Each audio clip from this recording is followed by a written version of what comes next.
Hi, thanks for joining me. Today I want to show you how to have your fresh ground coffee. These are some coffee beans from, we won't mention the name because we're not getting any affiliate points for that. I have a coffee grinder here. It's just a small one. It's you can see the tape marks. It's traveled to quite a few different locations with us. We constantly pack it and take it with us. It doesn't hold a whole lot. I'm going to stick my finger in there. I have it plugged up, of course. But you want to put not too many, but you want to put just enough coffee grounds in there. And I usually use the lid as a gauge. So I'm not going to do that many because I don't want to store them. I would suggest you store it in a glass jar like this. You can just take reuse a glass jar by cleaning it out and drying it really well. I'm going to use just a plastic bag right now because I'm using that jar for something else. So I have it down right at the low end, and this will give me maybe 3 cups of coffee. I'm using one of those what do you call it? I don't know what you call it. Keurig type machines. So you put it in there. You don't want the area too full. See the silver piece in there? Kind of gauges it so that you don't overfill it. This means I'm only going to get a few beans, a few cups, but you can put like twice that amount in there. The reason you don't want to overfill it is because you don't want to burn out the motor. So the less you over stress the motor, the longer it will last. You just place the cup on top. See, there's a lot of room in there, left in there. So I could do, you could grind enough for a nice size pot of coffee. However, I'm just going to use the individual cups. This little knob, or what do you call it, lever on the side, you just press it and it makes a super loud noise, but it's grinding the coffee beans up. And you hold this down or pulse it. I'm gonna hold it for a second, holding it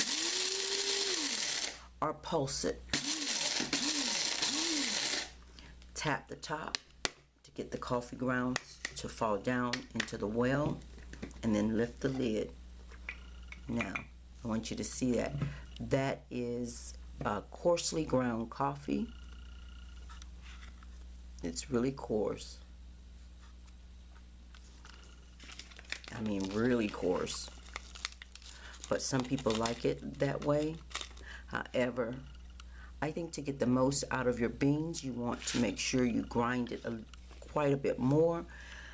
If you are going to use coffee for a recipe, you want it finely ground, and if you want to use it for an espresso cup of coffee, you want it finely ground. Say if you want espresso type flavor without having the strength of espresso beans, then you can use regular coffee beans and just pulsate them down or grind them down so that they're fine. They have to be really finely ground.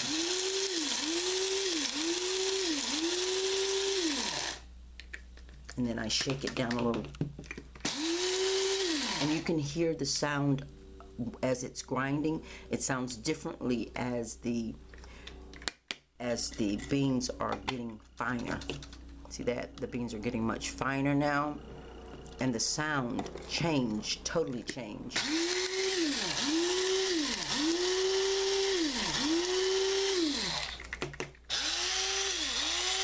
I like to give it a shake in between to get the, let me show you. I give it a shake in between because see what happens when you grind them? The blade is moving and it's causing the coffee grounds to come up to the sides, the well of this grinder.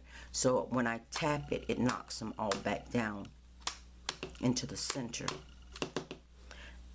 And that's grind pretty good there. That's a nice grind there. Finely ground.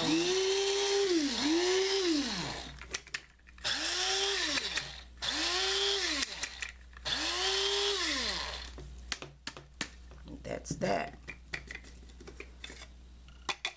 The way that espresso is made, it needs to be really fine grounds.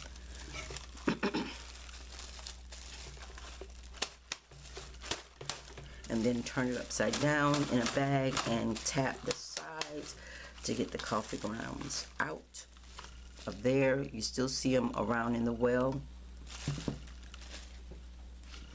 Unplug it, of course. Don't stick your finger in there.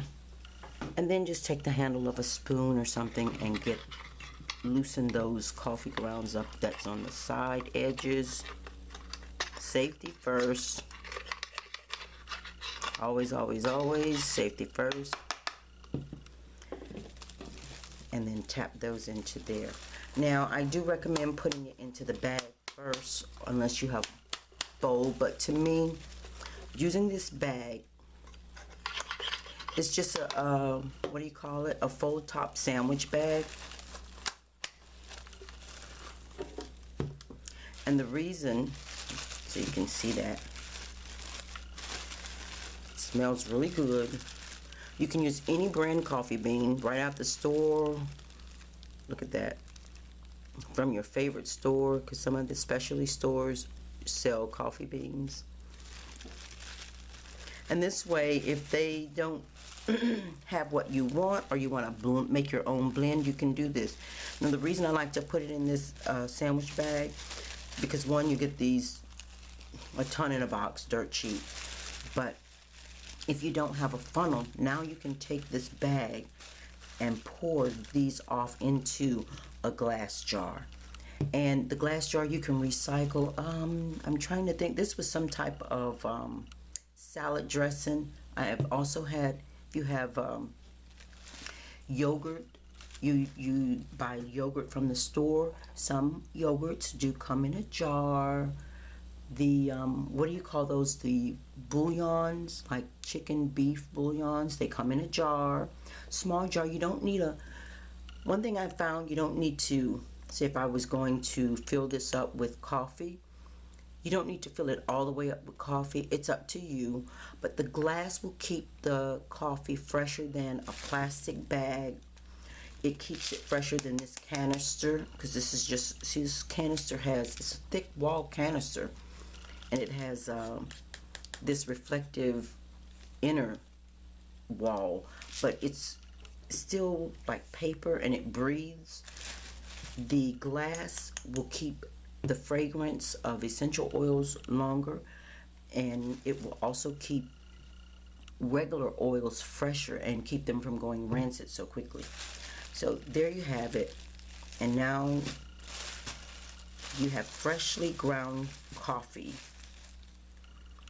I like to blend my own. That means take decaf coffee is usually it's less than 1% caffeine, but the flavor is not always there. And one of the brands that I like to use is, they have a brand, I haven't found the decaf in their coffee as lately, but I've found what they call half calf, so they don't have a very small amount of caffeine in it. The caffeine is sort of half there. So for people that cannot have so much caffeine, which they may love the coffee, but as they get a little older, their body is not happy with all of the caffeine that they're taking in through the coffee, so they use caffeine, decaf. The doctor said that you should not have so much caffeine, decrease the amount of coffee that you're drinking, then go to the decaf. So when you go to the decaf, of course, the flavor is not always there. Also, I don't like the way they process the decaf. So, but anyway, if you can't have that much caffeine, then you can take the decaf, grind it up like this. These are decaf coffee beans, and then I would grind up some of the other coffee beans and add to it. It's going to increase the amount of caffeine, but it will also increase the flavor. So generally I may put 1 part regular coffee grinds to 3 parts decaf.